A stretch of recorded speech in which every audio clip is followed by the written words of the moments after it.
Hello. Today's a very special day for me because I have with me a friend of mine, a great guitarist, one of the top guitarists in the world, and a person that has been around for many years. And it's one of the few guitarists that can say that he created a style and a technique that everybody uses today.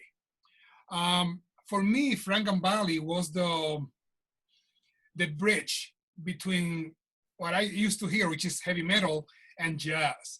When I came to jazz, it was through Thelonious Monk. I couldn't understand it. When I listened to Frank, that was something I could understand, and that was my bridge to jazz pretty much. Then I got his technique books back then, before internet. So that meant living in Dominican Republic. That meant waiting for the books to come, getting somebody to bring it, whatever. Then we had my son, Liam, who probably a lot of you know. He got into Frank so much because we used to listen to concert with class all the time.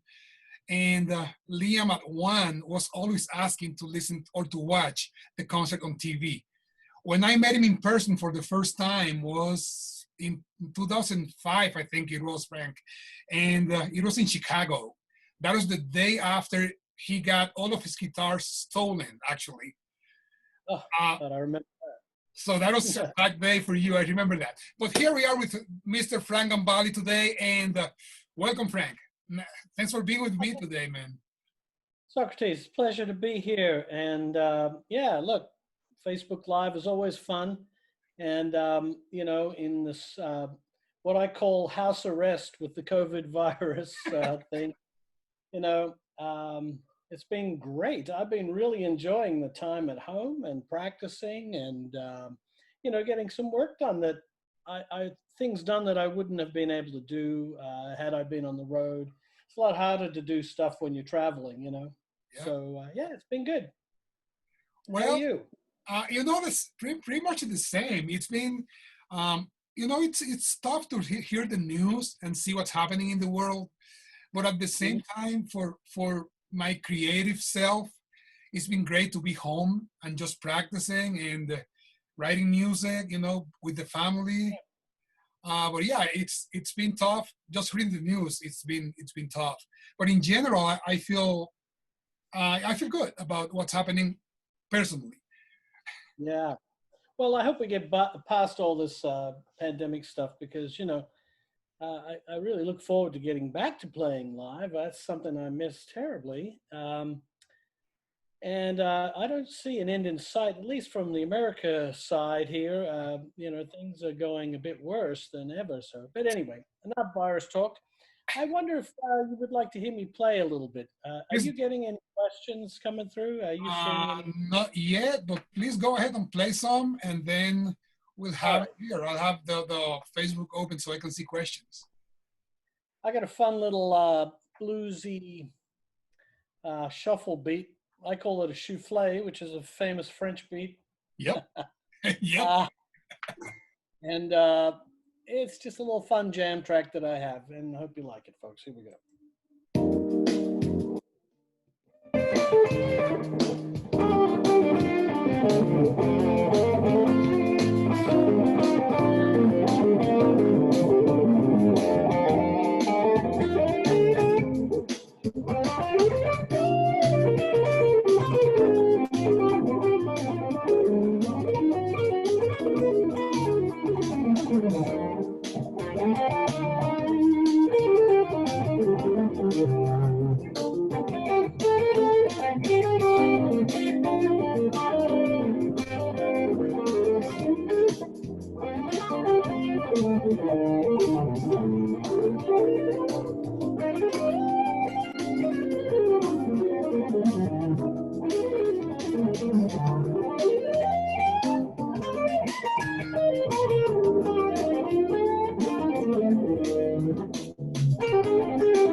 And there you have it, little jam track. This is what I've been doing in my time off. Practicing changes. I love playing changes. It's a real, a high art in my mind, improvisation, and especially through challenging chord changes is really high art.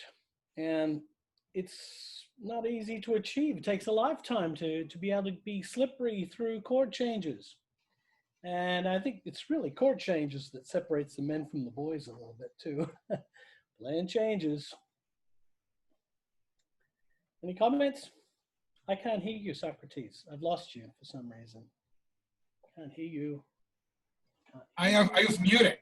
Well, I messed it up and it's going through my personal page instead of my music page. So I went there to tell people, go to my other page. Oh, I see. Okay. Well, hopefully learning. So Frank, yeah, like you said, the changes, man, are the thing, and you navigate it so well. That's one of the things you have. Well, it's taken a lot of work to achieve that, and it's joyful work. To me, being able to play on any chord is the ultimate place to be. And it's fun. It really is fun playing through changes. And so I spend a lot of time doing that. And I think it keeps my brain active. It keeps it really sharp, keeps the synapses firing. And, I think it's a tremendous, mental exercise as well. Yeah. One thing with your music and everything, I mean, I am so influenced by your music and your playing since I was a kid. I told you that before. And one of the things I enjoy is that precisely. I love jazz changes, but with the rock sound, with the power of rock in the jazz world. So that's something I got from you, I guess. Well, fusion was around before I came along. It was maybe I was your contact point or the point where you discovered this kind of music. For me, the 70s was when I was growing up, and the late 60s. I caught the tail end of the 60s too. My brothers were older and they were listening to all kinds of stuff and turning me on to this music, all kinds of music. I was listening to all kinds of things like Yes was really big in the late 60s, and Cream, and Hendrix, of course, and Crosby, Stills, and Nash. I loved vocal harmony music too. So it was all going in. The Beatles, in their hipper stage towards the end where they got weird. That was really great. And then it morphed into fusion where I think Hendrix was the spark. Uh-huh. Hendrix kind of blew the walls off. He went, look at all this noise and volume and incredible fire that you can get from a guitar, in a loud amplifier. Yeah. And a lot of jazz musicians had been a lot more timid up to that point. And I think that, Jimmy was the spark for a lot of jazz guitar players to turn it up, plug it in, play loud, and take the jazz sensibility with the rock tone. And that's kind of what fusion was. And Chick Corea and the Return to Forever, they were pivotal, one of the pivotal groups. Jean-Luc Ponty was another one. McLaughlin and Mahavishnu Orchestra back in the 70s, and Weather Report. These guys were all the masters that really created the style, and some say Miles too. Yeah, of course. But from a compositional standpoint, those others I mentioned, they were really writing some interesting and fresh and new music. My first point of reference for fusion was an album called Hymn of the Seventh Galaxy, Return to Forever. And that blew my head off. But it's funny, I was listening to Chick more than anyone else. I was really digging his solos and copying his solos because they were just mind-bending on that record, especially. And that was like 1973, something like that. Old shit now, but it's but great music. That inspired me. And Steely Dan was also a big influence on me. I still love him to this day. With all this pandemic crap going on, I have been turning off news radio. It just makes me crazy, Makes So sense. just listen to music. And, when I listen to music, everything's okay. It's a real heartwarming, a soothing part of life, if you ask me. The vibrations of music that you love. There's nothing like it. It's healing, if anything. So I've been listening to a lot of old Steely Dan, and just going through the Steely Dan catalog lately and transcribing some tunes again. And they're Nice. really, really brilliant changes. I find them inspirational. Yeah, I still do. So Miles was, of course, the beginning of it, of the fusion thing. But I got through fusion through you and Chick Corea and that kind of music I loved when I was, 14, 15. Yeah, the Electric Band, was that Huh? what you heard? Electric Band? Yeah. The Electric Band or my music or a combination? It was a combination. Actually, I heard your music first. I heard the first album I got was The Great Explorers. All right. Because, coming from rock, it made sense for me. Yeah.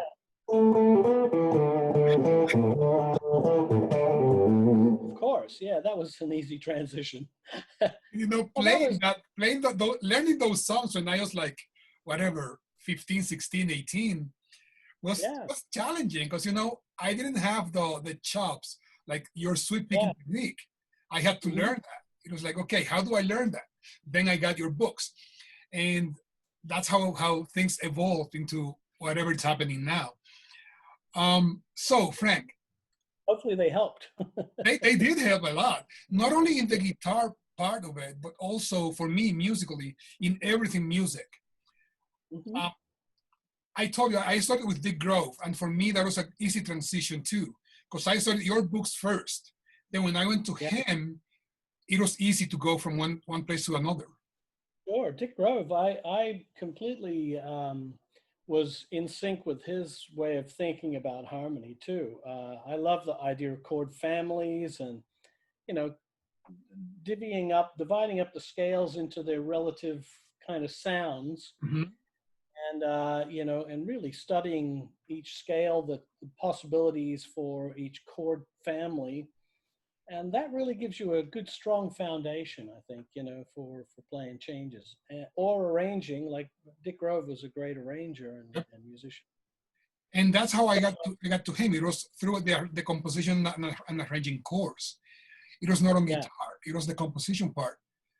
Uh-huh. But like I said, you've been in my life for a long time. Your music is part of the score of my life, let's say. Oh, well, that's beautiful. That's very So, poetic. so when I met you in person for the first time, it was Yeah. the day after you got all of your guitars stolen. Do you remember that? How could I forget? It's the only time I've ever really been robbed. My house was pretty much cleaned out while I was on the road. But it was miraculous, really, because my niece was staying in my house at the time, and she had just gone out for a little bit. And it was actually Thanksgiving weekend. And when she came back, she must have interrupted the robbery because she found, pillowcases full of, they were emptying drawers into pillowcases. I mean, My God. they were in a hurry to get out, and they took tapestries and art off the walls and guitars and anything they could get their hands on. And so she must have interrupted them. So they didn't clean out the house completely, but they got like 17 or 20 guitars. It was a big part of my collection. But, they were clearly stupid because some of these guitars are one of a kind, Yep. like my double neck Yamaha, which was on the cover of the Raison d'Etre record. I mean, it was impossible to sell. I don't know. You'd have to be really, by the time I put the word out everywhere, hey, look out for these guitars. And I'm amazed and very happy about how the community and the stores and the music and guitar community come together really fast when there's a robbery. Yeah. Because nobody wants that. I mean, rob a bank, don't rob a musician, for God's sakes,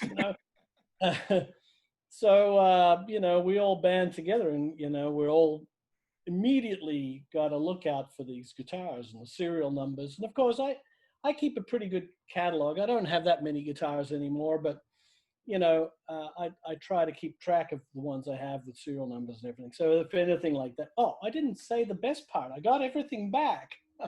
Yep. Yep. Because I was on the road. My niece was still there looking after the house.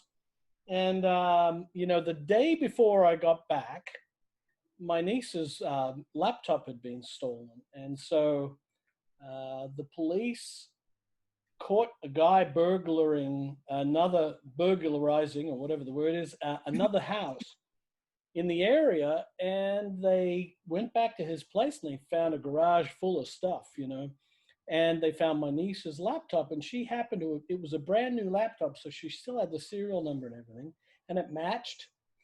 And then they found all these guitars and everything else that matched the description too. So the day before I got back, the police recovered everything. So when I got off the road, I got off the plane, I got my car and I went straight to the police station and just gathered up all my stuff. So it was like it was never missing. Yeah, I remember you told me that after the fact. You told me, yeah, they found my guitars. And man, that was scary. I remember. But and I remember you told me also that you hadn't slept because you came from Chick Corea's tour to Vital Information the next day. Yeah. Oh, well, things like that happen, When I was younger, I used to do crazy stuff like that. I remember there was one time we did a very long 3-month tour. For me, 3 months is a long tour with the Electric Band in Europe. And we were, we're on a bus. It's a lot of traveling, a lot of miles. And this particular tour was really hard. I mean, I remember doing 27 shows straight without a day off.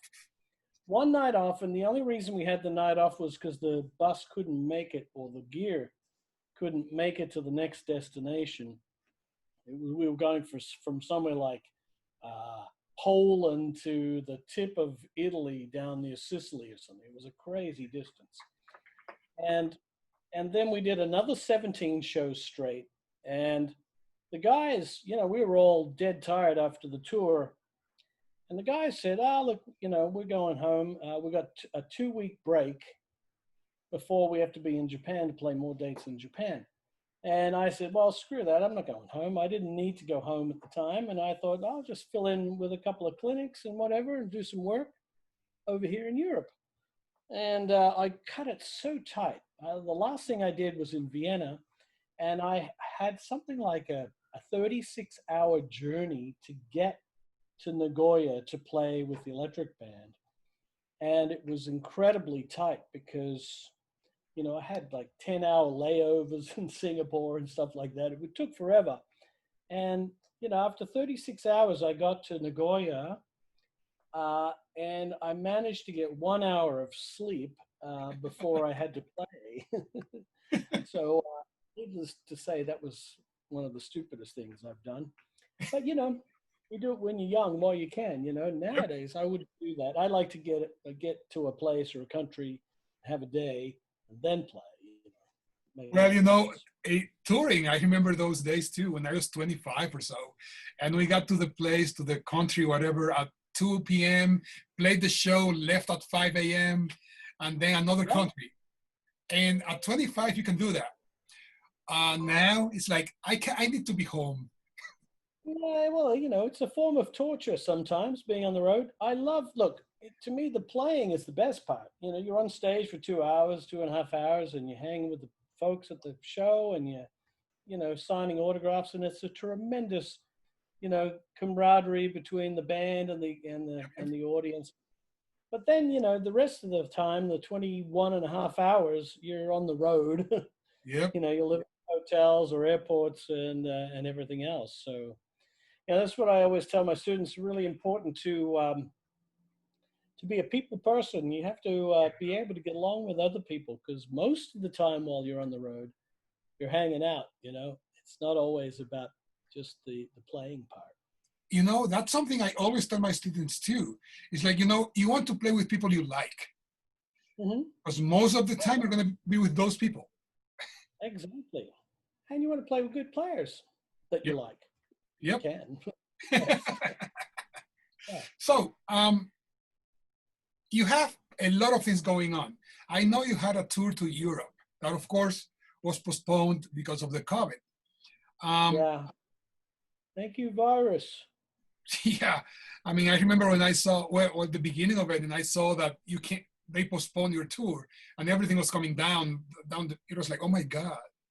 Actually, I dodged a bullet because, you know, I canceled the day before we were to leave. And, you know, my agent in Europe was really upset with me.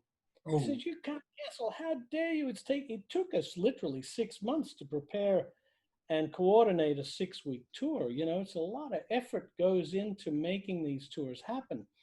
A lot of moving parts. You know, I lost thousands and thousands of dollars wow. on airline tickets, for example, you know, that I will never get back because the airlines, for example, they will only give you a refund, not a refund, but they'll reschedule your flight.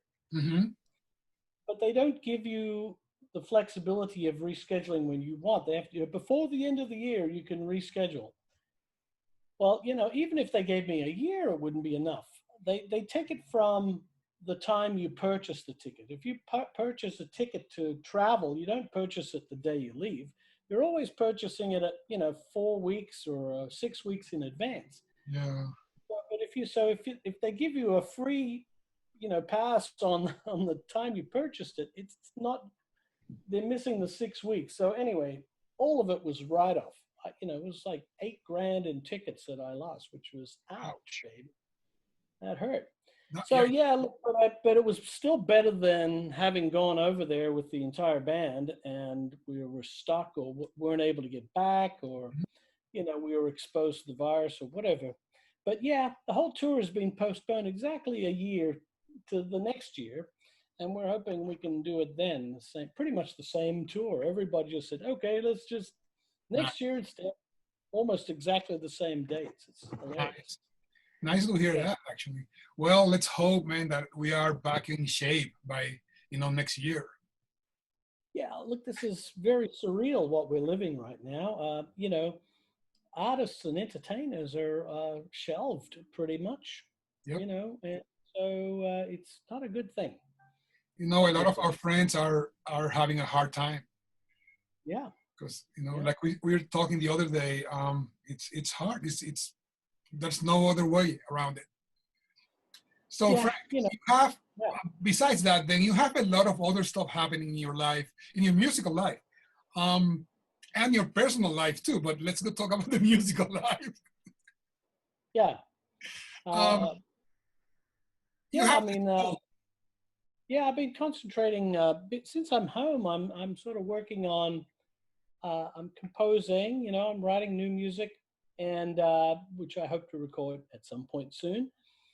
And I'm also, you know, really working hard on my online school, which has been terrific. You know, I got a lot of folks that are really enjoying the courses, and you know, it's going well. So I'm happy to say that, and I'm also moving. I'm in the process of moving. I never thought when we decided to move that we'd be doing it in the middle of a pandemic, but you know, we still managed to sell the house, and we're moving overseas. It's going to be really exciting, this next chapter. Yeah, well, I know it's been hard for you because, you know, the uncertainties of things, and then moving to another country and all that stuff, and Mm-hmm. death. So Yeah, it complicate things a little bit, you know. It's kind of scary to even contemplate traveling, you know, on an airplane. I know people are doing it, and they're taking every precaution, but it's a very strange thing that we're going through right now. oh, it is indeed. Uh, So, Frank, the I got my school is guitar. going great. The school is going great for you, I know, because, you know, I own myself some of the courses from the online school, and Great. I have the sweep picking, I have the target notes. I am buying the new one you did, Which one? the rhythmic displacement thing. Displacement. Yeah, that's So the latest one. it's, you know, if you don't know the school yet, guys, go look it up. It's on Frank's website. It's amazing. Of course, Frank is a super teacher, and the way you explain things, it makes sense. And of course, your technique and the way you explain your technique, it's inspiring. Yeah, well, you know, the sweep thing, I'm its probably one of its biggest proponents, you know, because I think it's liberating, and I want people to have the same kind of freedom and liberation that I've experienced with this technique, you know, because it really, you know, it overcomes a lot of obstacles.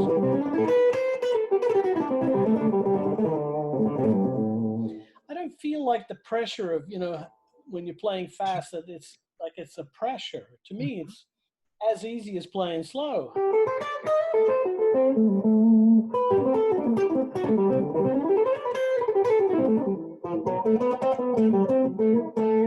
It really doesn't matter whether it's a fast phrase or a slow phrase. When the technique kicks in, it's like sixth gear in a new car, you know, where you're going fast, but it's really low revs and Yeah. smooth, you know. It's really a liberating technique for playing faster phrases with ease, comfortably. So, And you phrases know, that are not usually, I mean, that are even from other instruments, like saxes, for example. yeah. Yeah, well, I listened a lot to other instruments too, and I think it's part of the influence. You know, when I remember having to learn some of Chick's arpeggios, like this one. It's like a fourth arpeggio. Those kind of fourth arpeggios, there's no way you can alternate pick them. Mm-hmm. There's certain things that just don't make sense to alternate pick. So why would you? You know, if I'm going across three strings, I'm not going to play three separate strokes. It's going to be one single movement, and then you fill in the rest. But you know, it's just logical. It's absolutely logical, and it solves a lot of picking problems. You know, I always say I've never met a guitar player that doesn't have a problem with the pick. You know, we've all had to overcome the pick. Some people did it by tapping. You know, some people did it by a lot of hammer-ons, like Holsworth completely hardly ever used the pick in reality. He picked one note in five sometimes, Yeah. you know, and it was brilliantly legato. So there's lots of techniques on guitar. Sweep picking is pretty well documented these days, you know, and it's pretty deeply in the guitar lexicon now. Everybody, not everybody, but a lot of people use it now, and it's Yeah. well established, you know. But But when you came out with it, I mean, I remember the first book you had, the Mhm. the red one, the technique, the Yeah, not the technique one, but the it's called. speed picking. Yeah, the speed picking book, and that was revolutionary at the time because not many people did it. Right. Well, you know, I really organized it and had developed it deeply as my main technique. A lot of people before, you know, will say, "Oh, a lot of people did it before." Yeah, if you consider like a as a full sweep technique, then yes, it did happen before, but nobody did.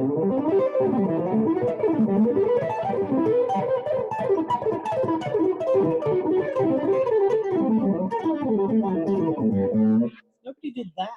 Mm-hmm, You mm-hmm. know what I mean? Nobody connected the ideas together in complete uh, free expression across the fretboard. That was revolutionary. And that's the contribution that I made. And then I also really organized it into a logical method. Mm-hmm, mm-hmm. That's what the books and the videos and my latest Gambale sweep picking course is all about. You know, it's the latest course is all the developments I've made over the last probably 30 years, 35 years since the video and the book way back in the 80s. Yeah. I was really glad to update it, you know, because it really needed, there was so many new discoveries that I have made, you know, that I needed to document along with what I'd already done, you know. But yeah, look, I remember people were just going, where are all the notes coming from? You know, we're all used to it now, but back in the day when if you'd never heard sweeping before and somebody just comes along and they thought I was from outer space at first.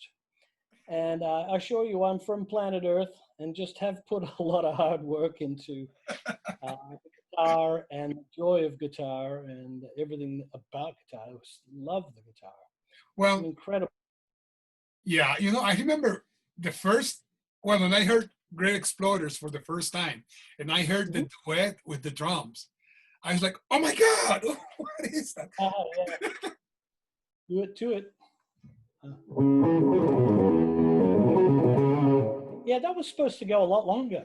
I tried to explain to forget who the drummer was. Guy he used to play with Jonathan Mover? Satriani. What? Jonathan Mover.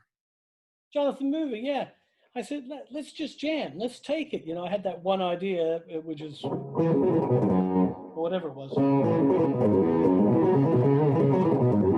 something like that. I don't remember exactly. And I said, come on, let's play. And he went down,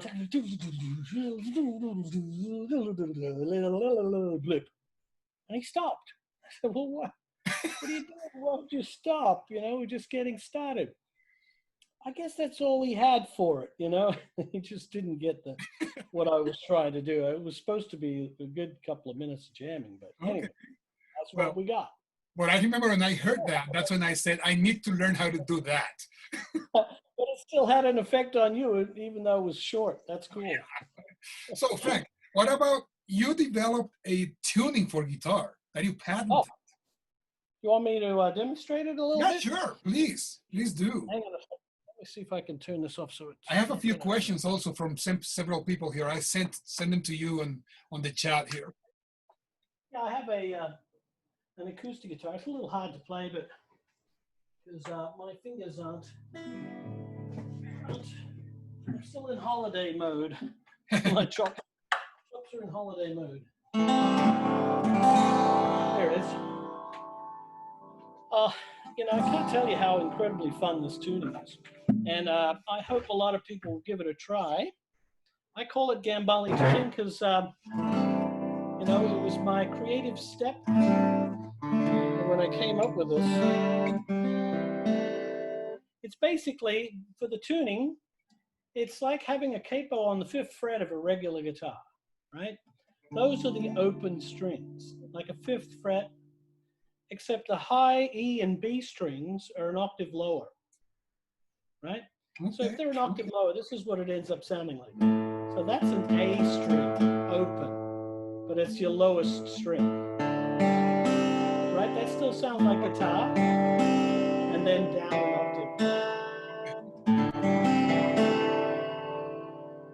Now, that enables, now the thing I liked about it is that you can play all your regular chord shapes. This is the beautiful part because, you know, who's got time to learn another tuning? I don't have the rest of my life to check out a new tuning. I remember exploring different open tunings, but I found that it was just too much. It would take me too long, and all the fingerings were different. And so I didn't want to get into that at all.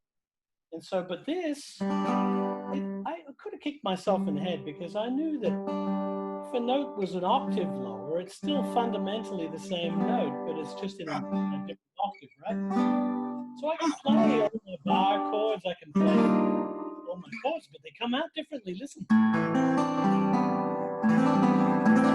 Oh, it's lush, man. You can play, sorry, itchy nose. You can play any chord.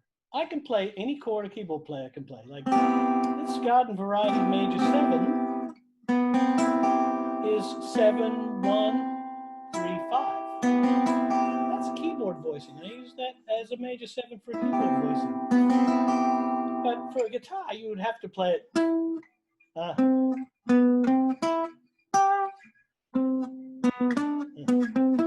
It'd be those notes. Yeah. You know, I mean, you can't really grab that easily, but you can grab that and you can change the bass.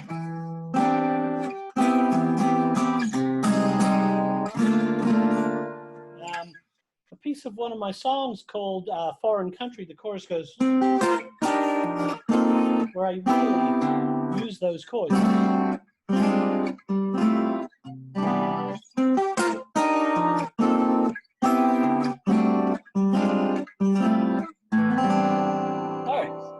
Just delicious.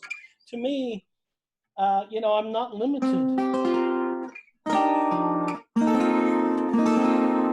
These are chords that are impossible any other way.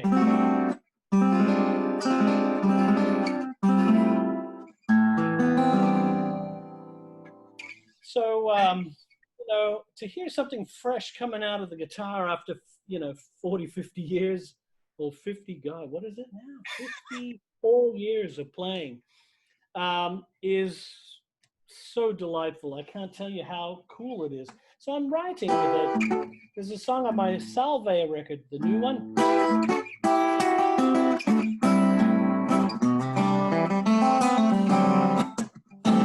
It's called Check It Out.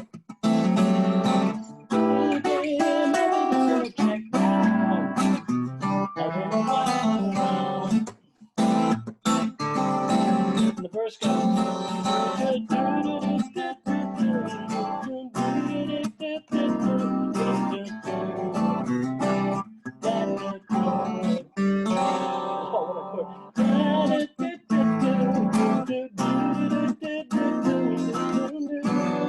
Now, even ninth chords, listen to this.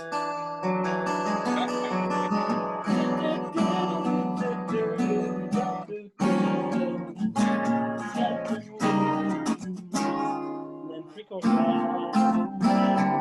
Wow.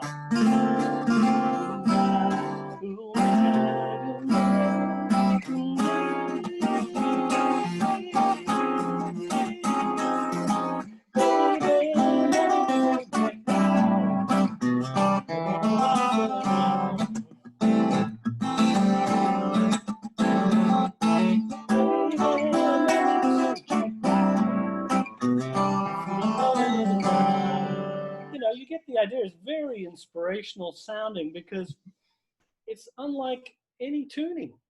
And you can play all your regular shapes, like a 13th chord turns into one of my favorite keyboard voicings for a 13 because it's the 6 and the flat 7 and the 9 and the 3rd together. Those 4 notes. Try to play that on the guitar, But there it is. It just turns into a regular variety 13th chord. Amazing. And you can always add extra notes. That's what I love about it. Here's a triad. Add the 2nd in there. And on minor. 4. 1, 2, 3, 5.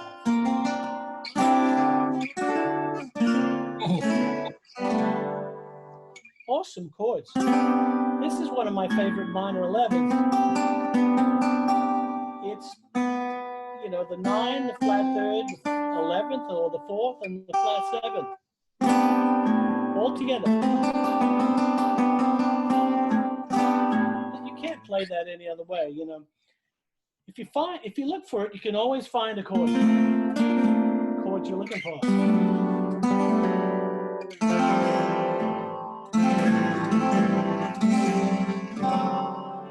Awesome. Pretty cool. And so, wow, what a discovery this was, and a lot of people are already hip to it and checking it out. And, it's really refreshing. And your 6th string, is that an E, 46 or? No, well, there's no E. I know, but the actual string, is that an A string? The high string? The low. Well, the low one, it's an A string. It's an A string. It's a regular A string. It's like you're starting with the 5th string as the lowest string. So it's like 5, 4, 3, 2. But the 2nd string is tuned up from B to C. And then I use a D string from a lighter gauge, tuned up a whole step to E. It's the same note as the 2nd fret of a regular guitar D string. Okay. And then the high string is the same note as the 2nd fret of a G string, normally, A. So I use a G string tuned up to A, but I use these 2 high strings, I use lower gauge so they can take the extra tension. The whole step is considerably more tension, so you want to use lighter gauge so that overall it's a balance. And I don't do anything or anything. I just leave it the way it is. Just put them on. Check it out. Take a guitar and experiment with it. And you have a double neck where you have that tuning, right? Huh? You have a double neck with that tuning. Oh, yeah. Yeah, Kiesel made me a new one, which was much lighter than the one I used to use. The Yamaha one was just like wearing an anvil, It was really heavy. And so this new one is headless, and it's as light as we can make it, and it's way cool. In fact, I sent it for the tour to Europe, and it's still at the Backline company in Prague. So when I move to Europe, I'm going to have it sent over there, and there's no point having it sent back here yet. Yeah, of course. So you are with Kiesel now, and that guitar you played, the yellow one, that's a beautiful instrument. Yeah, that's called the FG2. It's a limited edition. It's a Strat basically, and it's a pretty hip little Strat. I'm very happy. I went with yellow again, kind of turning full circle to my original yellow tables. People have made the connection. So is that ebony? The neck? I have that question actually. Is that ebony or rosewood? No, it's definitely, I love ebony fretboards, and it's got my FG logo on the first fret. Here, I'll bring it up again. And that's pretty much it. It's got some push-pull knobs, both knobs, you can tap the coils, and so that's about it. It's mini humbuckers, cool guitar. I played it on my East Coast tour in September. Oh, seems like so long ago. It was really fun. I have a question before we go to the questions I have for you from people. Okay. A practice session for you today, I mean, these days, what is it? Well, you know, I love to just play changes. I got to keep my brain firing. And to me, just improvisation is a big part of what I do for practice. If I'm in a composition mode, that's a whole other thing. I could be sitting with my acoustic guitar, you know, anywhere in a park with a pad, and I'll just compose wherever I am. And it's all about the melody, you know. I remember writing Joya like that, which is one of my, hang on. Yeah. There was a song on the, which album is it now? Natural Selection. This, by the way, is a new prototype of my Court classical guitar. Check this out, folks. We're going to go with a, probably the, this is called Australian Blackwood. We're probably going to go right on the top as well with that. I kind of want a dark top, so that's what we're going to do. And we're flipping over to the Fishman, not mics, pickups. They sound great, Fishman. And so I wrote that.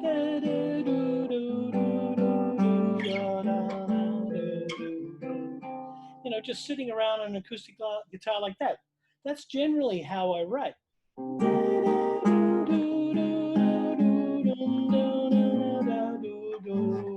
can't remember. It was something like that.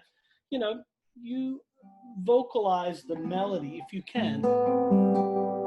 And then you kind of fill it in. You can work it up on the keyboard too. But, you know, this main theme, I wasn't even thinking.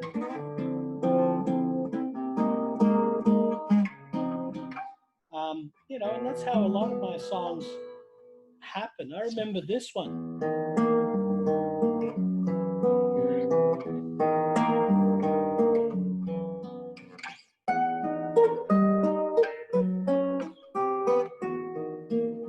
Which is a very unusual tune called Land of the Leal. But I was sitting in the kitchen talking to my wife. I just did this.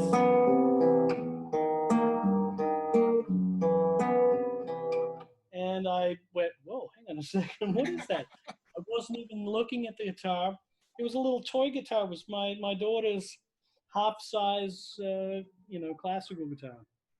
And so you never know where the inspiration is going to come from. But then I just developed the idea. When you look at it, it's like E major 7 with a sharp 4. Change the bass, makes it minor 7 sharp 5, G minor 7 sharp 5. And then an F sharp sus and a C major 7, depending on what. It's really just 2/5 moving up like that. But with an E bass, a G bass, and then an F sharp bass and a C bass. So I kept those chords going. It's beautiful.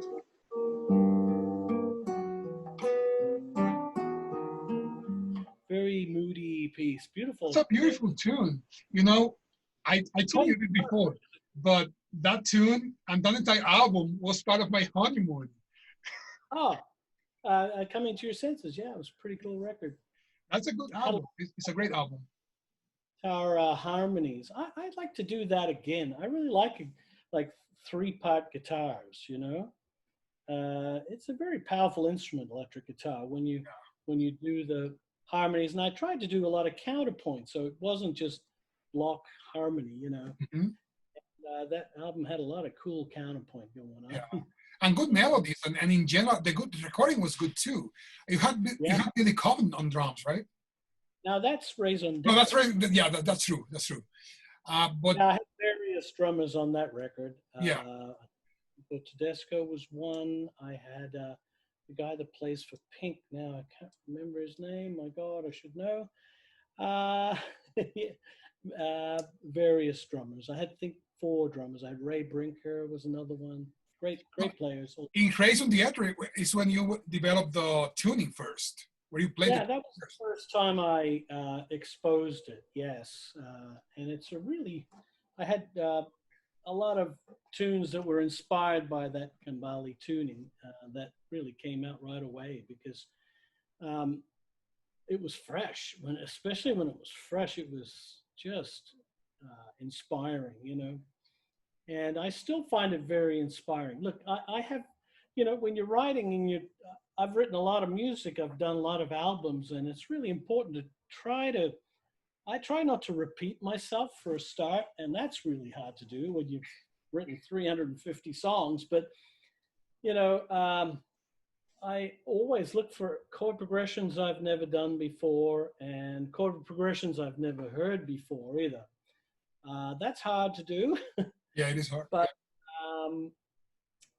you know, I look for inspiration wherever I can get it, whether it's a new tuning, like Gambale tuning guitars, or a classical guitar, or a keyboard, or whatever it takes to get something fresh or to find some new harmony. I've got some really cool tunes I can't wait to record that are really just rich harmonically. So I'm very excited to record those.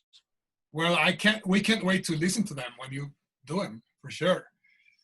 Sure. Oh, Frank, I have a few questions for you. I have a friend of ours, common friend actually, from Dominican Republic. He went to GIT with you in '84, Richard Gomez. Oh, I remember him. Yeah. Hi, From Richard. '84. So he says hi. Hi, Richard. And then, let me see. I sent you a few questions on the chat here. Can you go to the chat? Well, I'll tell you. I'll tell you. Tell me the Best rhythm section you have most fun with. Dave Weckl and Patitucci, or Lenny White and Stanley Clarke? Oh, God. That's like comparing apples and oranges, you know. Two very different eras, two very different rhythm sections, both equally genius. You know, look, I've been blessed to play with some amazing musicians, and especially great drummers and rhythm sections. And Weckl is like, Weckl and Patitucci, it's like a magic carpet ride. It really is. It just doesn't get any better. It's all sideways from there as far as I'm concerned. You know, when you're at that level of, you know, they're masters, and that's all there is to it. Yep. And yeah, I love playing with Dave. I love playing with John. They're both super human beings too. You know, it's not just, remember, it's not just the playing, it's the hang too. But, you know, yep. John makes me laugh harder than most people. Very funny human being. I have from Javier, who is a friend of mine from Dominican Republic. You met there. He says, Frank, your Natural Heart Concert in Santo Domingo was a historic event for us musicians here. Yeah, that was a beautiful concert. I remember it very clearly. Yeah. In my case, we chatted for a few minutes, and I thanked you for all of your books and educational materials. Those helped a whole generation of musicians here. Yeah, well, that's great. You know, that's why I have an online music school, because I know that going to music school these days is incredibly expensive. Yeah. I mean, when I went to GIT, it was $3,000. Now it's like 32,000. You know, that's out of the reach of most people, and I think the universities in general. No disrespect, I know you're at the University of Northern Colorado. You know, they've gotten too expensive, period. That's it. I mean, you know, when you factor in the cost of living and moving to, you know, and supporting yourself while studying, it's just, that's why I've done an online music school, because I want this information, the best I can present, to be available to everyone, you know. So that's one of my big motivators, you know. I think education is a huge and important element in life. That the smarter you are, knowledge is power. The more you know about music, if it's your craft and it's your passion, it's what you love to do, yep. And you as good as you can at it, and study with the best. You know, study with the best players, and you can't go wrong. Yep. Mm-hmm. And you know, you have brought a lot of stuff for a lot of people, which is great. Actually, I have one person from Australia who says, I am signed up to your online school and have all of Okay. your programs. I Oh, have all of your books, DVDs. Could you please give us an insight how to approach linking changes when you use fourth intervals? ah, well, it doesn't matter what the intervals are. Fourths, they're kind of ambiguous. That's what I like about them. Let me do that tune. I'll put that tune back on and I'll sort of, but I'll try to explain a little something. To me,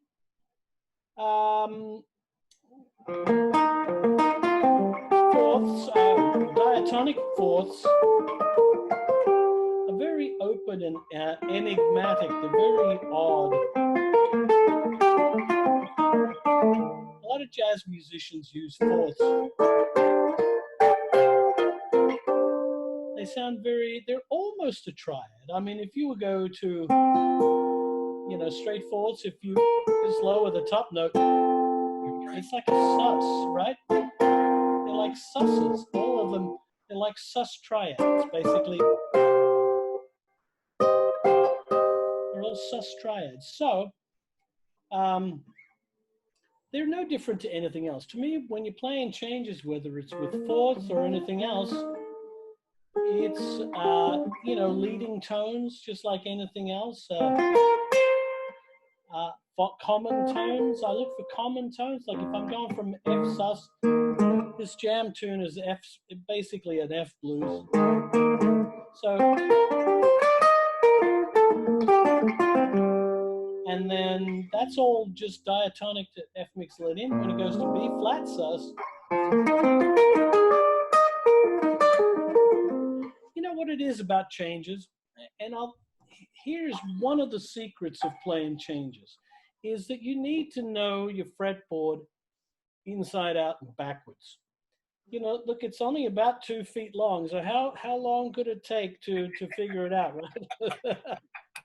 Well, it could take a lifetime, but the point is, I think it's really important to take a position and to be able to play an entire chord progression without moving position. So if I'm playing F sus, so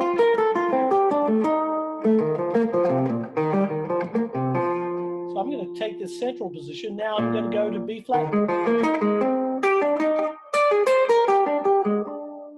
And then back to the F.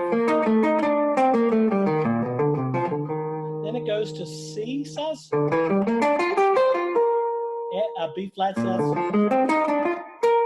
A flat sus, F sharp sus. Now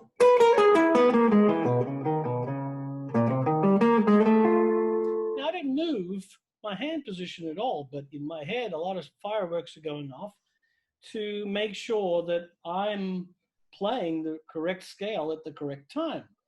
And that's a huge part of playing changes, right? So really, position playing, but playing through changes in position is a really big step towards knowing your fretboard in a way that will build confidence, and you do that in chunks everywhere, like first chunk, second chunk, third. There's about 4 or 5 chunks if you think about it positionally for your hands, especially on electric guitar. You got a bit more register, but I mean, it repeats at the 12th fret, so it's all the same business again, right? So you really only have about 3 chunks if you think about it. So there's 3 general areas that you need to know inside out and backwards and be able to play the correct scale. If I was just to play the scale, so I'll take this middle section again. So I'm going to play F mixolydian, then B flat mixolydian, back to F mixolydian, C mixolydian, B flat, that's A flat mixolydian, and F sharp, F. And then try some tricky stuff where you where you go along a string. This helps you get out of position playing. So once you really develop your position playing, then you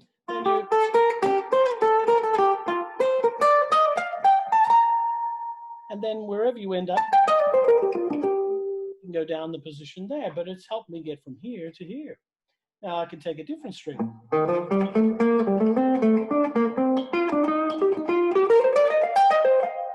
So learn your strings horizontally as well as vertically. So they're the basic directions. You can do some diagonal stuff too.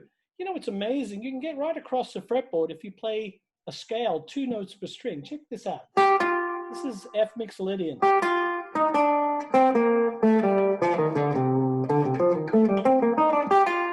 got me right across the board. What a cool way to change position. You know, tips like this are, you know, you just got to stimulate your imagination, you know, because one of my favorite words about guitar is that we play guitar. We play. It's not work. Yep. Although it is work, but we play. Play with the notes. That's what I do. That's, you know, to me, improvisation is playing.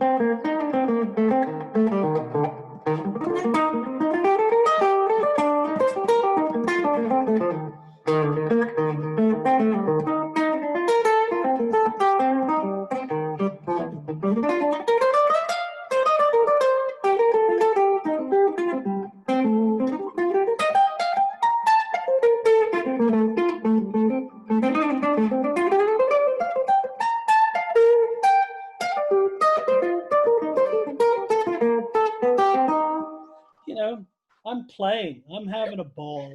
You know, and that's what it should be. Music and playing guitar should be fun. It should be exhilarating. It should be joyful. And if you take that approach, I think it really helps. You know, you take the drudgery out of it, make it fun, whatever level you're on, but you play, you have joy with the notes. You find out which ones are the ones that work for a particular scale. Learn one scale to death on the guitar. And I don't care what scale it is. Huh? No, keep going. Sorry. Learn it in every position, like take E Dorian, right? And thrash it out all over every position, go everywhere possible. And then take A Dorian and thrash it out all over the fretboard. So you've got 2 keys that are far enough apart, or if you want to be as far as possible apart, take B flat Dorian, E Dorian and B flat Dorian. Play the shit out of those 2 keys, pardon my French. And then that really opens your brain to see where the scale shapes overlap. And that's a big part of learning to do that position playing, which was the first thing that I mentioned. You know, there are several of your materials that can help with that too. In your online school, there's the target tone one. That's a great one for changes. Yeah. Well, that was a concept I learned a long time ago, and it's really deeply useful. It helps you, well, the whole concept is the target tone, a note that you're going to reach as the first note you get to at the chord change. Mm-hmm. It has to be one of the notes of the scale, of course, but you have a place to reach. You have a direction. It gives you playing direction. Yep. When I go from one chord to the next, I don't always know which note exactly it's going to be, but there's my favorites. I have favorite tones that I tend to get to on certain chords. If it's a minor, if it's E minor, I might land on the 4th because I like the. It's a beautiful tone. It sounds good whether I'm singing it or whether I'm playing it or whether someone else is playing it. Doesn't matter. It always sounds lovely to my ear. So that's a note. And as you go through target tones, you listen, you learn which are the best notes on each chord type. And that's critical to know. Mm-hmm. So then you end up targeting those ones. And that's, so you'll not only have direction in your soloing, but you'll be making the chord changes to a delicious note every Yeah. time the chord. So yeah, cool. There's another book from you that covers changing scales, let's say, in position, which is improvisation made easier. It's an old one. Yeah, I haven't looked at that book for a long time, but what I tried to do with that book was I tried to tie together some information, you know, because it was a little bit scattered. Some things were a little bit scattered. Like a lot of people, it's, you know, putting the chord with the scale or which chords are derived from the scales and then putting the two together. So I remember having a lot of chord shapes. Like an 11 chord is basically a Mixolydian chord. And learning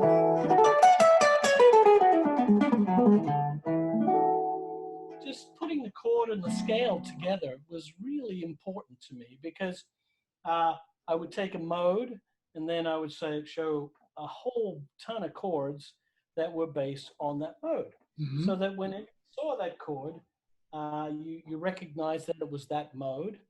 And then, you know, there was a bunch of licks per mode so that you could see it in action playing licks that were related to that mode over that chord, you know. Tying it all together, this is, you know, you don't want to separate the chord from the scale. Sometimes when we go into linear playing, it doesn't feel like a chord anymore. Mm-hmm. You know, you have to try to remember the chord voicings. Like I use chord voicings all the time for licks, you know. I mean, that's a D major 7, and I'll play it. I'll use voicings. There's again, another D major 7 over E.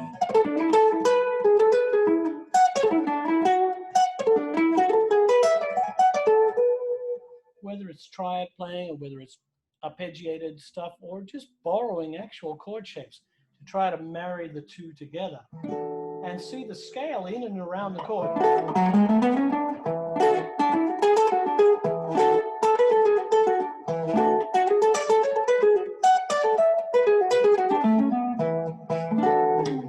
So put the two together. It's a very important thing to do. Okay, one last question for you, Frank. One last question. Okay. I know we are over by long. I haven't looked at one. Oh my God. Okay. We said 45 minutes. Yeah. Oh well. Javier is asking about your experience of recording with Alan Holdsworth when you did the Truth in Shredding. Yeah. Well, actually, sadly, we never recorded together. I sort of produced the record and chose the material. And I was really anxious to hear Alan play over what I consider, you know, changes that Earthlings can understand. And so I chose some fusion classics, some Brecker Brothers tunes that I've loved for years. And, you know, some Wayne Shorter. I think there was a Chick Corea tune on there too. And just took kind of standard fusion tunes. And I put the band together and the recording and everything else. And then we left space for Alan to record. He was on tour and we couldn't line up our schedules at that time. But we had a lot of fun mixing the album together. So even though I didn't get to record with him, I played all my parts live and then he did his parts in the studio later. In his own studio, because that was more comfortable for Alan. Alan had a lot of quirks, and I wanted him to be as comfortable as possible, you know. And so, what a genius! What a fantastic musician, and you know, the experience was amazing. We got along really well. I mean, I guess it's because I'm Australian and I kind of understand the English humor, and he was very funny, very dry sense of humor. And he would make me laugh, and I would make him laugh too, and so that was good. you know. He was a And monster. I mean, it's a sad that he passed that soon. Let's say because he already had a lot to give. yeah, well, he gave us a lot too. I was at his memorial service, so it was a very sad day. And so, yeah, you know, we don't live forever. We just try and make a difference while we're here. Yep, and then try to leave a legacy. Yeah, Pretty you much. know, I like what I do, so I'm always motivated to create something or other, whether it's an online course or a song or live performance. I'll be doing this to the day I drop. There's no question of that. Well, and we are glad that you do, man, because a lot of people like you. A lot of people love what you do. Well, I thank you all, and it's been a lot of fun being here. Thanks for inviting me, Socrates. Well, man, it's And been a pleasure to have you, an honor to have you, because for me, like I said, that you've been a big inspiration, a big influence, and having you in my list of friends is amazing. thank you, and it's a pleasure to know you too. And I know you do great work up there in Northern Colorado. And that's great. Thanks for having me. Hope you all enjoyed it, folks. It was a great pleasure being here. And I look forward to seeing you all out on the road sometime. And in the meantime, check out some of my courses. You might like them. A lot of cool stuff there at frankgambaleguitarschool.com. So, Check the school. Also check the music because he has the latest two albums with your wife are pretty amazing. Salve is a really produced album and great compositions, great playing. So please check him out. Check out the school because it's what Frank gives. It's amazing. Salve has some of my best playing ever on it on that record, and I've just had Levi Clay transcribe all the solos, so I'm going to release a lot of the music or all the music from that record soon with transcriptions, solo transcriptions. So Nice, look man. for that coming soon. Well, Frank, thank you very much, my man, and talk to you soon. Hope everything goes well with the move. I hope you can do it soon because I know you are Yeah. stressed out with that too. Well, you know, it's just dealing with the bureaucracy of consulates. When you give them 300 papers and documents that they've asked for, they go, well, you're missing this one. And you have to go through a lot of hoops to get that last one. Then you deliver that one, they go, well, as it turns out, you're missing this. It's an ongoing challenge to overcome the consulate. Well, my friend, I hope everything goes well. Huh? We will overcome it. Almost there, almost there. Almost. Hopefully we can see you on stage soon again. And hopefully we can do something together maybe, like we talked about for the big band thing. Certainly a possibility. Well, I hope so. Take care, my man. Thank you for being here. See you next time. Everybody. Bye now. Well, thank you very much for being with us tonight. And I hope Frank was, what you expected. I mean, he's a great musician. He's a great person. And hope to see you soon again. If you missed this, you can watch it on my YouTube channel. You can watch it probably on my Facebook page too. But I have all of my conversations on my YouTube channel. Please, if you feel inclined to subscribe, and you'll get not only that, the conversations, but more information about what I do and how things are going. Take care. See you next time.